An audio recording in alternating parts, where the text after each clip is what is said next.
being Peruvian and being a Latina. Chicano or Mexican American. Mexican American. Being Puerto Rican. I'm Frances Coronel. I am currently a software engineer on the customer acquisition team at Slack. My name is Carlos Leon. I'm a BootUp facilitator. Hi, everybody. I'm Annalise Hager-Preciado. I'm an operations manager at Lyft. So my name is Josh Torres. I am a founder of my own company called Evolve Services. You know, growing up, I didn't really see myself like with other people who also identified as Latinx. It wasn't until I moved to California for work, like about 6 years ago, that I kind of connected more with my identity.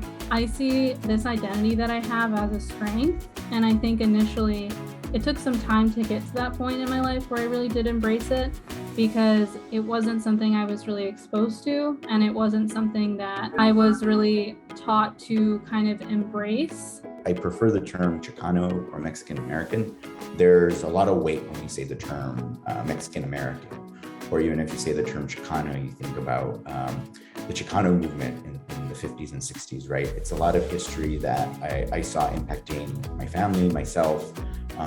So I much prefer that term because I think it really is more tangible as to like what my experience have happened and being able to sort of think back of growing up in the borderlands in Texas, northern Mexico, and New Mexico. Just this like affinity to the culture, to the food, to the people. I think, but through all of it, it's really just about community connection and about feeling close to people who have that similar root or similar background, and finding just a deeper meaning in our knowing each other than I might find with just anybody else. Being Puerto Rican, you know, that was never my journey because we were US territory. So it's always been a little bit different, where I've been kind of connected to my people on the island of Puerto Rico, but also very much American in my identity. That being said, I feel so connected to everyone who's from Latin American countries, and I really believe in the power of us coming together and celebrating, you know, the diversity even within the Latinidad, right? Even within our community, as with every community, there's a lot of erasure of Black and Indigenous experiences. As I talked about my own intersectional identities, you know, being both Latinx and queer, I had to navigate a lot of interesting things. So I think all to say that I see identity as something that is a strength and that I'm very proud of because of the way that I was raised. But I also see it as something that isn't a catch-all and is not the only thing that defines me. There's many different facets of my identity, and that plays into the intersectional identity, right? So I'm not just a woman who is underrepresented in tech, but I'm also a Latina. I was constantly questioning and struggling with like, am I Mexican? Am I an American? This whole idea of like states of like, do I live in Chihuahua? Do I live in Mexico and Texas? Like, it all kind of became, there's a lot of these artificial distinctions that I think growing up in the border really helps eliminate. And at the time also like a complicated blend where you can be any of these things if you want to. And it can be very confusing as a child, right? It's even confusing still for many adults. But overall, just so proud of like where I come from. A lot of my understanding of what it means to me is also just related to my relationship with my mom, who's Mexican American as well. And just the pride that she's instilled in me around our language and our culture. So also think about like my relationship with my family as being a part of that identity as well. We were really poor just for like the majority of my growing up. And, you know, tech changed so much of that for me. I was really able to break out of a cycle of poverty, and I got to experience such a change in my life because of it. So I want more people to experience that same change and to be able to make a difference in their families' lives and in their own lives. I would love for folks to know like how important it is to engage the Latinx population in general, Latina or Latino, because I looked at the 2020 census results, I'm seeing the statistics, and we are set to be 1/3 of the population by 2060. We're already the largest non-white voting group, the largest minority. there's a lot of potential there. And I think I would love personally to see more representation of Latinas in STEM, because we are incredibly underrepresented, but these are the spaces where the innovation is happening, where it's possible for a group of 10 people to make a product that impacts millions. Just because I identify as a Latina, and just because Latinas are only 2% of women in computing, so incredibly underrepresented, does not mean that I can't achieve the same thing as my counterparts who are more represented in this space. It's also very important to understand that there is no one size fits all. And as I mentioned, I started this conversation with the term Hispanic or Latino, Latinx. Like it's very artificial in the sense that it's trying to group together a lot of people that have many, many differences, and at times those differences are at conflict with one another. And I think it's not to lose sight of the fact that in these differences there can be really wonderful conversations, discussions, and being able to highlight these differences is something that really makes our community possible. We're here, we exist.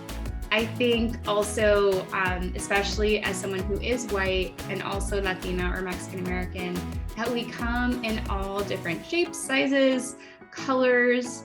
And so really would appreciate if folks don't get surprised or look surprised if you tell them, or if I tell them, or people who look like me tell them that we're a part of this community. We do want to be understood and included. So ask questions. And I want people to learn and embrace the cultures and understand the diversity of the Latinidad as well, and see how rich we are with culture.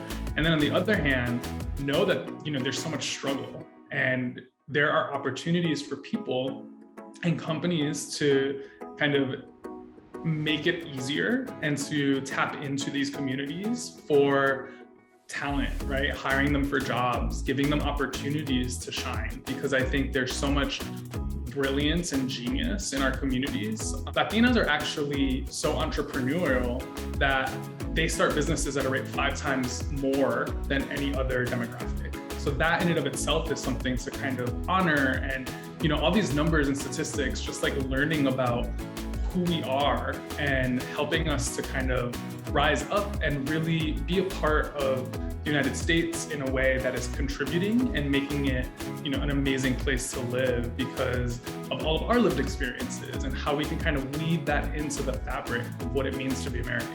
Whether you're a kid or whether you're already graduated and you have work and you're just not satisfied and you want to break into it, it is possible to do that. And I have seen that in practice with many different examples. And I would love to see more of us represented. All we know is there are engineers, and I'm here to tell you that is not the only job you can get into in tech. There are so many opportunities. And actually, the inside of tech companies sometimes reflect the larger ecosystem of jobs that we have out here. So if there's something if you are interested in legal, or if you are interested in operations or marketing, all of these types of jobs that you see out in the wild, it's very possible that there's a tech company that has a job like that. What you end up doing in life should be fun, and just as much as it is something that makes you successful or that builds wealth. And all of those things are important, but finding something that you really care about and getting to do that every day is really, really, really the most important thing. So as you're thinking about this, dream big, think about any company you like, think about the things you like to do every day, and ask for help from people who are in tech to talk about how what you like to do might lead to something you do longer term. Do not be afraid of technology. Really sort of be open to what it can offer, and honestly try to understand what the heck is this technology about. Really knowing some code really allows you to think about the program. It allows you to think about who created it, with what outcomes, and I think it will make you a better consumer, a better person, a better citizen, a better friend, to sort of really understand technology in a more personal level we're so capable. Like all of you are so capable as young adults to enter the tech industry, enter whatever industry you want. Just do it. I'll go back to that as my piece of advice. I think with Latinx Heritage Month, it's just that time to kind of really embrace your blind spots, embracing your culture, speaking up, taking up more space in the room, and sharing this wonderful life that you have, this wonderful identity, your culture, your traditions, your customs, with the rest of the world if you can. There's already a lot of mixing that's going on, and to sort of like have one month or one holiday to acknowledge them is certainly not enough. It's when these are your identities, you're sort of these identities for the rest of your life. So it's not like you're picking and choosing a month or a week or a day. But I really like that, the fact that on this one day, there were multiple sort of things coming through. And there will never be folks who are Indigenous, who are Hispanic or Latino, and who are queer, and being able to sort of think through how these sort of shape and how on this Monday the 11th they sort of like coincided. I think it's really valuable. I feel like it's even more important to celebrate those moments because they don't come easily. And I do find for myself and for my friends and other community members that sometimes we forget to stop and celebrate. And so finding a way to celebrate both our accomplishment as individuals, but also to highlight how it ties to our identities as Latinx in tech is so important. And to do that, celebrating together. It's a celebration. It's definitely a time for us to just shine a light and lift each other up. I will also say it's 1 month out of the whole year, and we're here all year round. So I like to say it's the start of a conversation, it's the beginning of the celebration, but no pare la fiesta, the party doesn't stop. So, keep rocking with us all year round.